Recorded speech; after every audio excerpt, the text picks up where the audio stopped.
Now, what I want to do is grab my cloth here. Sometimes I'll use an assistant and we'll actually take and drag this off.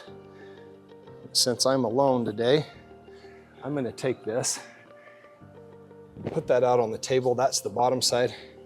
I'm just going to drag that off just in case there's any dust or dirt on there. There shouldn't be anything.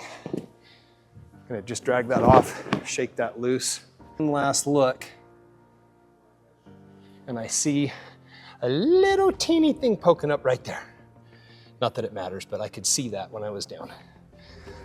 So now we're ready to cover it with cloth. But before we do, we've got to get our rail cuts out. So I'm going to get my handy tape measure and this, because on this cut of cloth, we're actually going to take 2 cuts for rail cuts off the side on this. But so that we make sure that we cut our cloth, this is actually really important for our guys. Before you make any cuts to figure out where your rail cuts are coming from, put your cloth over your table, spread it out, and make sure that you're taking your rail cuts from the correct side of your table. So let's spread that out on there. If I put that to just barely overhanging there, I got plenty on the ends.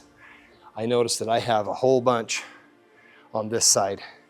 One of the things that I like to do as well, you'll notice that there's a little logo, I Want Simonis, stamped in on this side. Most people don't want that to show, so I'm going to leave that on the table. And you'll notice this side does not have an I Want Simonis on it, so I'm actually going to take my rail cuts from this